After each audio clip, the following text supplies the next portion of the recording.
नमस्कार, जय हिंद साथियों। आप सभी का स्वागत है आपके अपने यूट्यूब चैनल नॉलेज की क्लास में।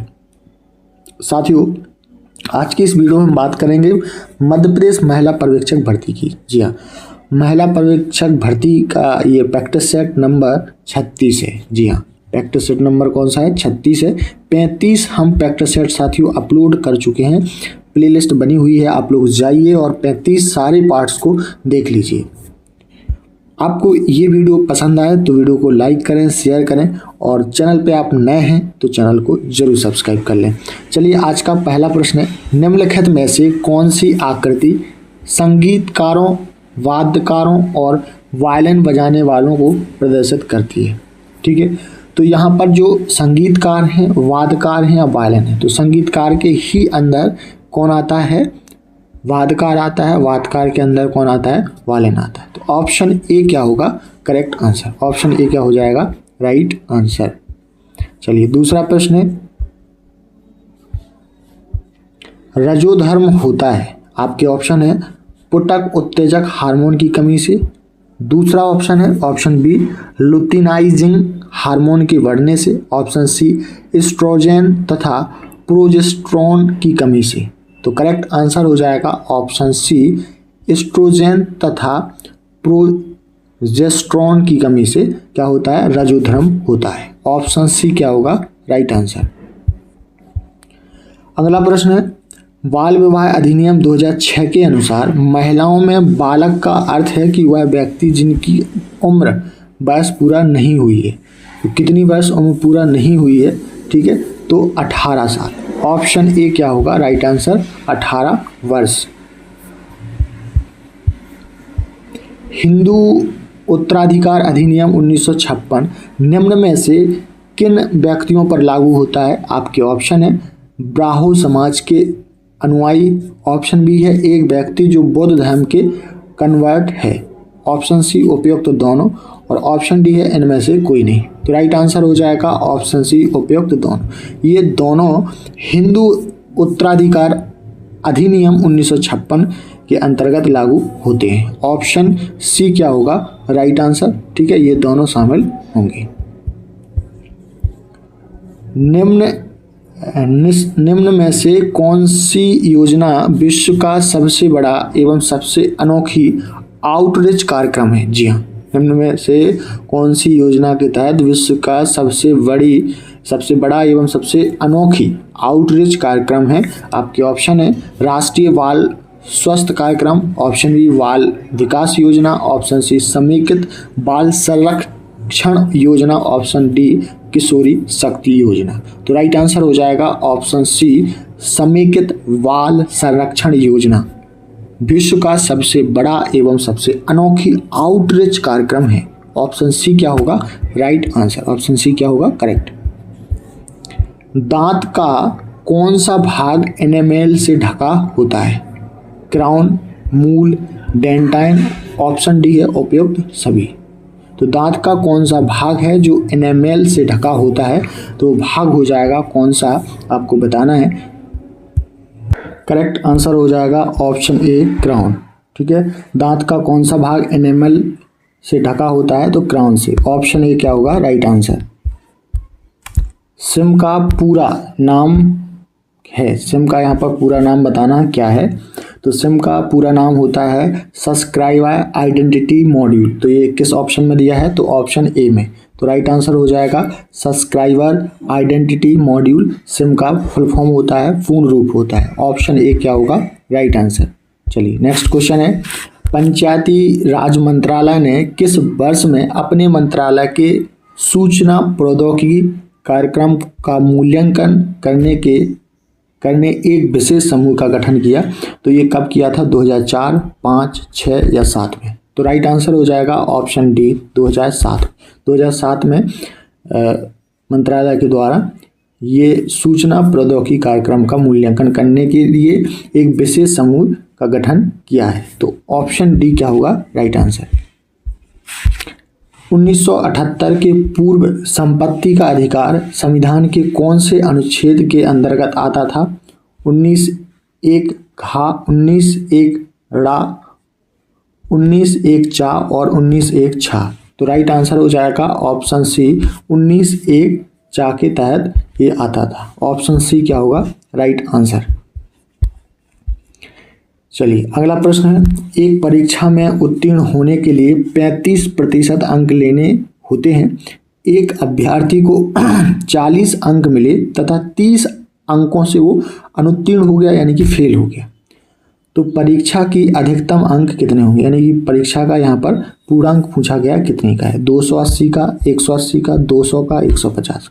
तो चलिए इन क्वेश्चनों को बड़े आसान तरीके से हम बताते हैं। यहाँ पर बोला है 35 अंक लेने होते, तो हमने माना कि टोटल जो अंक हैं वो x हैं, उसका 35% अंक आपको लाना है। तो 35% बराबर में एक अभ्यर्थी को कितने अंक मिले 40 और 30 अंकों से वो क्या हो गया अनुत्तीर्ण हो गया, तो मतलब उसको 30 अंक और चाहिए थी। तो यहाँ पर हम 30 को क्या कर देंगे प्लस कर देंगे, ठीक है, यहाँ पर हम 30 को प्लस कर देंगे। अब यहाँ पर x गुणे 35% हटाएंगे तो बटे में क्या आ जाएगा 100 बराबर 40 और 30 कितना हो जाएगा 70।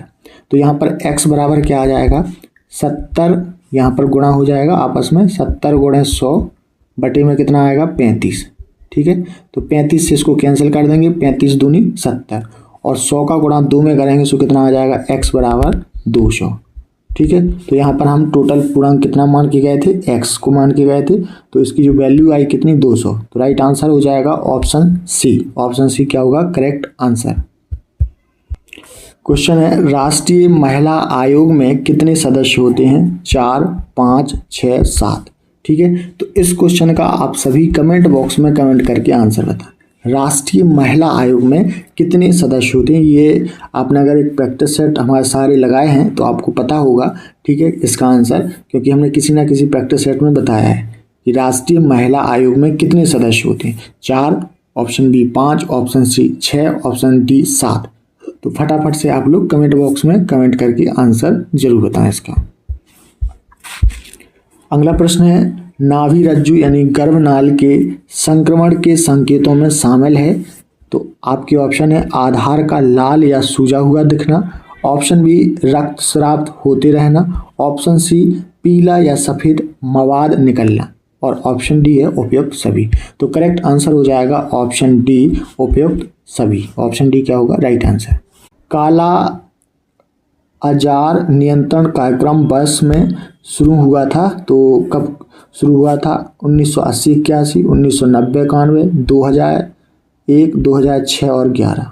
राइट आंसर हो जाएगा ऑप्शन बी 1990, 91 में, ठीक है। काला अजार नियंत्रण कार्यक्रम वर्ष 1990, 91 में क्या हुआ था शुरू हुआ था। ऑप्शन बी क्या होगा राइट आंसर। किस न्यूनता रोग को 3 यानी कि DS का रोग कहा जाता है, स्कर्वी, वेरी, प्लेग्रा, रिकेटस। तो राइट आंसर हो जाएगा ऑप्शन सी प्लेग्रा। प्लेग्रा को साथियों है ना 3DS का रोग कहा जाता है। ऑप्शन सी क्या होगा करेक्ट आंसर। गर्भवती और स्तनपान करा रही महिलाओं में PEM को प्रभावित कर सकता है, गर्भस्थ शिशु की वृद्धि, ऑप्शन बी है गर्भस्थ शिशु की पोषण स्थिति, ऑप्शन सी है गर्भस्थ शिशु की उत्तरजीविता दर, ऑप्शन डी है उपयुक्त सभी। तो करेक्ट आंसर हो जाएगा ऑप्शन डी उपयुक्त सभी। ये तीनों चीज़ों को क्या कर सकते हैं प्रभावित हो सकती हैं। तो ऑप्शन डी क्या होगा राइट आंसर। चलिए नेक्स्ट क्वेश्चन देखते हैं। एक सब्जी विक्रेता ₹1 में 2 की दर से नींबू खरीदना है तथा ₹3 में 5 की दर से उन्हें बेचता है, तो इसका लाभ प्रतिशत कितना होगा, 10%, 15%, 20% या 25%। तो चलिए इसको देखते हैं बहुत ही आसान तरीके से। यहाँ पर हम 1, 2, 3 और 5 का क्या करेंगे एलसीएम लेंगे। तो एलसीएम 1, 2, 3, 5 का कितना आएगा 30 आएगा, ठीक है। अब यहाँ पर क्या बोला गया है कि ₹1 में 2 की दर से नींबू खरीदता है, तो यहाँ पर खरीदता है यानी कि क्रय मूल्य, ठीक है।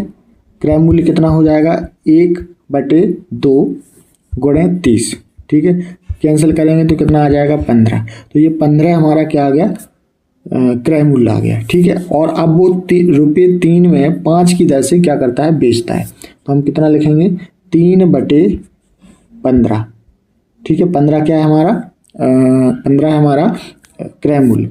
और हम इसको प्रतिशत में बदलने के लिए हम क्या करेंगे, 100 से गुणा। 3 एकम 3, 3 5 15, 5 से कैंसिल करेंगे तो 20 पंचे 100।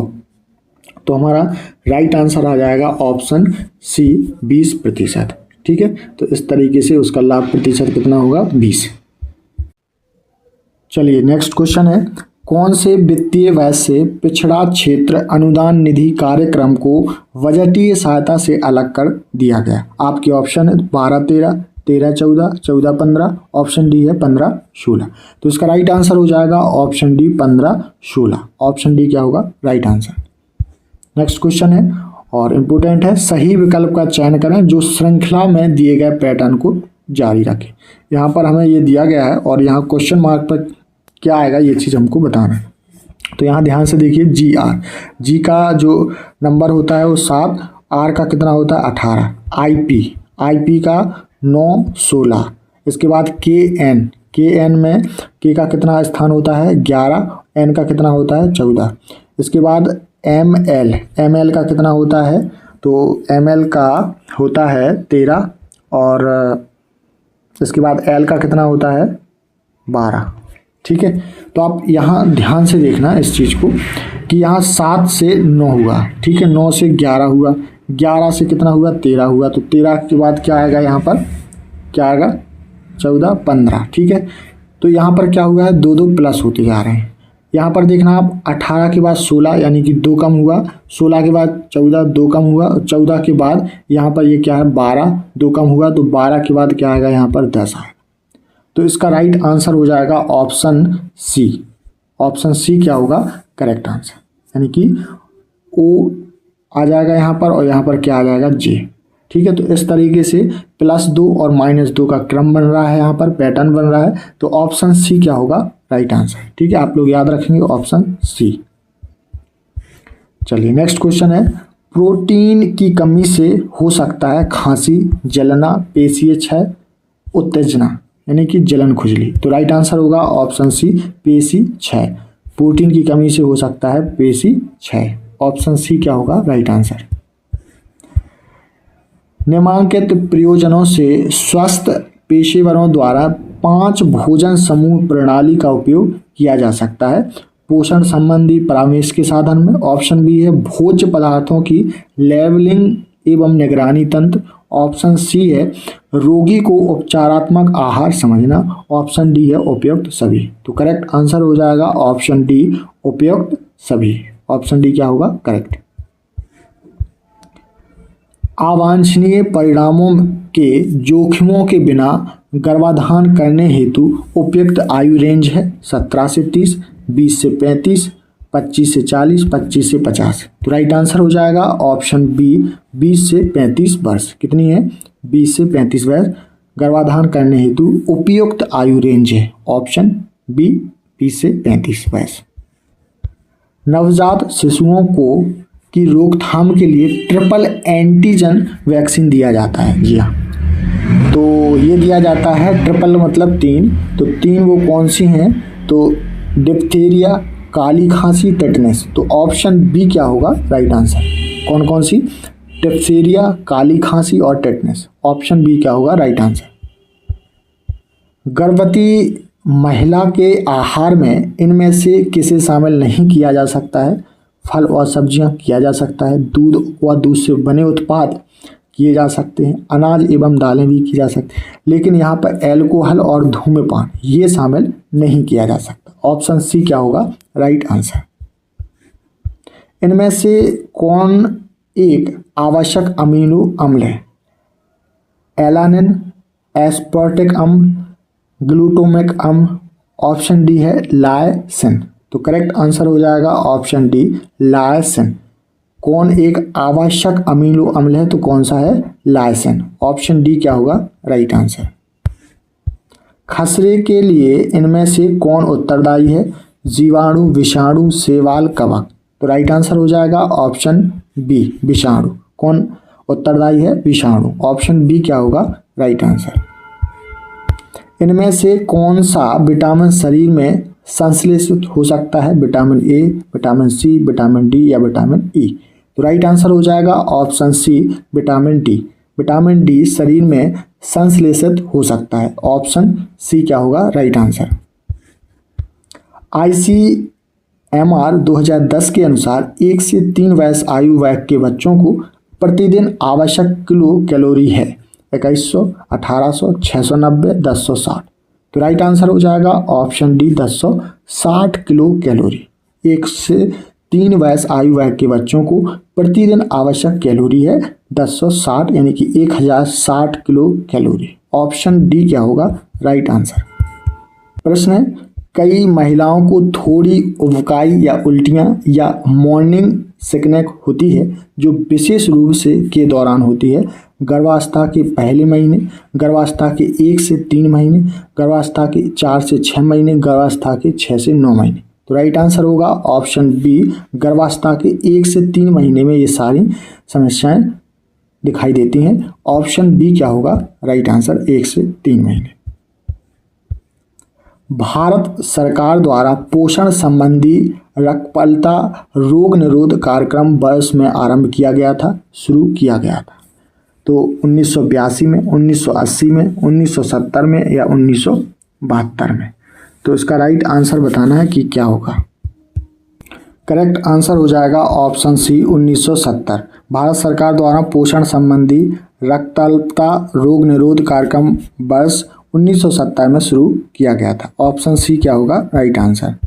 चलिए आज का अंतिम प्रश्न है, गर्भावस्था के दौरान खराब ढंग से नियंत्रित मधुमेह का जोखिम बढ़ा देती है। आपके ऑप्शन है, ऑप्शन ए है प्री एक्लेमिया जिसमें हाई ब्लड प्रेशर, हाथ पांव में सूजन प्लस मूत्र में प्रोटीन। ऑप्शन बी है समय से पहले प्रसव। ऑप्शन सी है सीजेरियन जन्म। ऑप्शन डी है उपयुक्त सभी। तो करेक्ट आंसर हो जाएगा ऑप्शन डी उपयुक्त सभी। ये तीनों चीज़ें क्या हो जाती हैं जोखिम में शामिल होती हैं। ऑप्शन डी क्या होगा बिल्कुल करेक्ट आंसर।